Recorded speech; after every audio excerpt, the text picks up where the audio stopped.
Assalamualaikum warahmatullahi wabarakatuh. Selamat sore para pemirsa dimanapun Anda berada. Hari ini kita bersama Bapak Kepala Dinas Pariwisata Kota Soluto, Bapak Edison. Selamat sore Pak. Selamat sore Pak Hendra. Nah, kita mau ngobrol-ngobrol nih sedikit Pak Ruli dengan Pak Nova. Bisa ceritakan sedikit Pak, bagaimana potensi pariwisata Soluto untuk ke depan? Beberapa hal yang perlu kita sampaikan mengenai Kota Soluto. Kota Soluto, sebagaimana kita ketahui, adalah bagian utama dari warisan budaya dunia yang sudah diakui oleh UNESCO, tambang batu bara Ombilin. Ini menjadi potensi wisata utama di kota kita yang tidak dimiliki oleh daerah lain.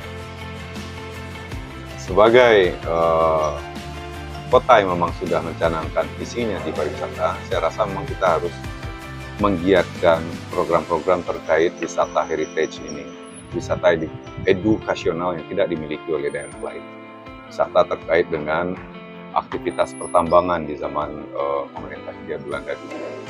Dan itu saat ini sudah kita kembangkan beberapa situs-situs aktivitas tambang seperti Lubang Tambang Basuro, Karantung, Kereta Api. Itu menjadi nilai plus Kota Soluto. Di samping itu, Soluto juga merupakan satu dari 3 geopark nasional yang ada di Sumatera Barat. Nah, itu tidak semua daerah punya pengakuan seperti itu. Kita pun harus memanfaatkan pengakuan ini dengan sebaik-baiknya menjadi potensi wisata yang memang layak untuk dikunjungi oleh wisatawan. Kita punya 50 geosite yang tergabung dalam Geopark Nasional Soluto. Dan ini semuanya berpotensi untuk mendatangkan wisatawan yang khusus. Itu 2 hal yang terkait pariwisataan yang tidak dimiliki oleh daerah lain, tapi dimiliki oleh Soluto. Karena kami melihat, kalau kita mengembangkan wisata yang bersifat rekreasi, mass tourism, kita akan dari segi lokasi kita akan kalah dari daerah lain. Padang misalnya, Bukit Tinggi misalnya, Tanah Datar misalnya, itu mereka sudah terlahir sebagai kota wisata. Sementara kita baru berusaha bertransformasi menjadi kota wisata. Yang kita angkat itu memang kekuatan kita yang tidak dimiliki oleh daerah lain. Wisata rekreasi tetap harus kita kembangkan, karena bagaimanapun itu sebagai pelengkap. Tapi kalau itu yang kita kembangkan, yang kita fokuskan ke pengembangan, saya rasa kita akan kalah dari daerah lain. Contoh saja di Muaro Kelaban kita membangun waterboom pertama di Sumatera Barat, tapi begitu daerah lain membangun waterboom dengan fasilitas yang lebih dari kita tertinggal. Taman Satwa, begitu Bukit Tinggi membenahi Taman Satwanya, kita tertinggal. Itu tetap kita pelihara karena sebagai alternatif wisata lain yang ada di Kota Soluto. Tapi sebaiknya kita fokus ke 2 kekuatan yang tidak dimiliki oleh daerah lain. Wisata heritage dan wisata geowisata terkait dengan Geopark Nasional Soluto. Oke Pak, dengan potensi-potensi pariwisata Soluto yang Bapak sebutkan tadi, nah, apa saja yang sudah dilakukan oleh Dinas Pariwisata Soluto untuk mengangkat potensi-potensi tadi menjadi sebuah magnet kunjungan wisatawan yang ada ke Kota Soluto ini? Memang kota kita banyak hal yang harus kita benahi. Pertama sekali, kalau kami menilai adalah SDM dari masyarakat kita. Kesiapan masyarakat Kota Soluto untuk menjadi masyarakat wisata. Nah, ini makanya kami di Dinas memfokuskan untuk peningkatan SDM para pengelola, para pelaku-pelaku yang terlibat di industri pariwisata, para pelaku aircraft, kuliner, penginapan, homestay. Nah, itu yang kita kembangkan. Bagaimana mereka bisa melayani tamu dengan baik. Karena kalau menurut kami, berbicara mengenai pariwisata itu lebih ke pelayanan yang diberikan. Jika kita bisa meninggalkan kesan yang bagus kepada para pengunjung, hospitality kota kita itu terlihat, mereka akan berkunjung lagi kepada kita. Makanya kita tidak perlu, saya rasa, untuk berinvest terlalu besar untuk pembenahan destinasi yang ada. Karena destinasi kita itu semua sudah sangat memadai. Tapi keramahan kita belum terlalu terasa bagi para pengunjung. Faktor-faktor penunjang destinasi wisata kuliner misalnya, souvenir misalnya, itu Ya. belum terlalu terlihat. Nah, itu yang kita coba meningkatkan dengan mengajak para pelaku ini mengikuti berbagai pelatihan-pelatihan yang kita buat, dan membantu mereka juga melalui promosi dengan daerah lain, dengan provinsi, mengikutkan mereka di pameran-pameran sehingga produk mereka itu lebih dikenal di luar. Nah, itu apa namanya, karena ada produk itu dilihat di luar, mereka datang ke Sawalunto. Jadi dua hal yang saling menguntungkan bagi pariwisata kami lihat. Makanya kita lebih fokusnya memang ke pengembangan SDM utama. Kemudian terkait kembali dengan wisata heritage, itu menjadi kekuatan utama kita. Ompilin Coal Mining Heritage of Sawalunto ini bukan penghargaan yang asal-asalan. Salahnya betul Pak. Penghargaan yang sangat luar biasa, hanya ada 5 di Indonesia, itu harus kita manfaatkan.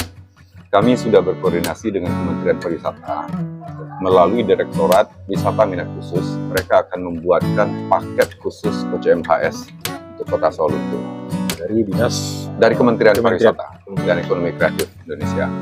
Kemudian dari Kementerian BUMN, Kementerian BUMN sendiri sudah membentuk Project Management Office untuk pemanfaatan aset-aset BUMN yang ada di Sumatera Barat untuk meningkatkan ekonomi Sumatera Barat melalui sektor pariwisata. Dan mereka sudah memunculkan 3 paket wisata utama. Salah satunya adalah Industrial Heritage Paket. Nah, itu ke Sawalunto melalui seluruh daerah yang dilalui oleh jaringan kereta api. Ini pertanyaan terakhir Pak ya. Nah, apa yang akan dilakukan oleh Dinas Pariwisata ke depannya Pak?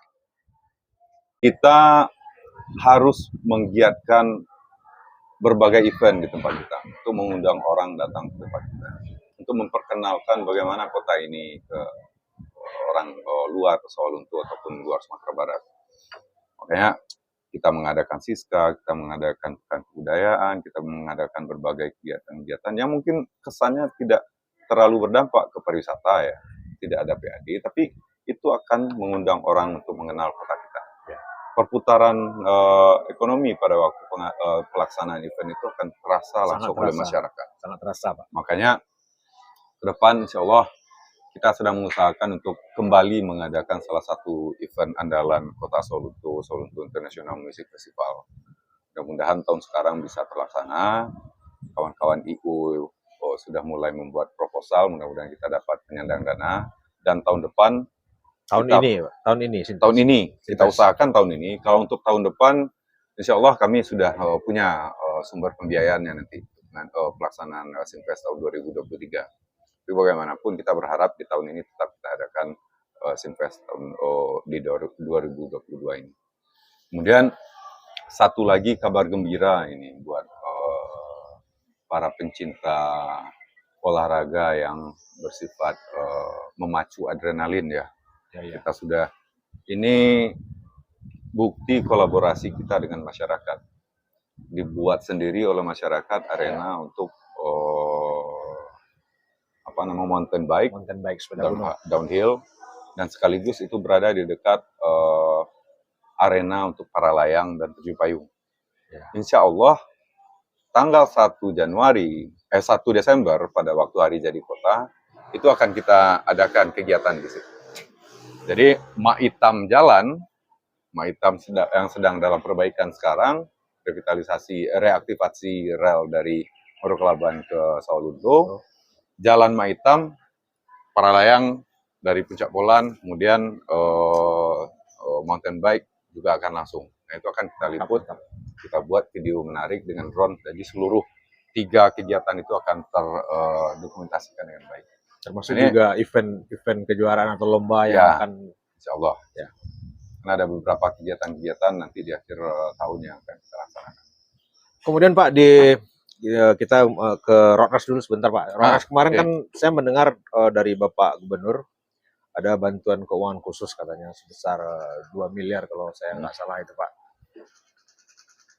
Itu nantinya dipergunakan untuk rehab 8 Roadras. Seperti apa itu Pak yang nanti akan dilakukan? Memahami kondisi Roadras sekarang, terutama untuk lintasannya memang sudah mulai membahayakan bagi pembalap. Dan ini kalau tidak segera kita perbaiki, peluang kita menjadi tuan rumah berbagai event road race mungkin akan pindah ke tempat lain. Ya Pak. Maka kita menganggarkan yang kita prioritaskan itu adalah Overlay. overlay. Jadi kita aspal semua, dan nanti dengan BKK yang dijanjikan oleh Pak Gubernur, overlay itu dari APBD kita, APBD 2 miliar. Kemudian BKK nantinya itu kita persiapkan untuk kelengkapan-kelengkapan, mungkin klinik, pedok-pedok untuk tim-tim yang akan bertanding. Setelah itu akan bisa kita jadikan sebagai sumber pendapatan daerah nanti. Jadi siapapun yang latihan itu akan kita tarik pembiayaan. Karena kita sudah punya fasilitas yang memadai lah, untuk dinikmati oleh para pencinta olahraga motor. Oke Pak, terima kasih Pak atas Terima kasih, waktu. sama-sama. Ya.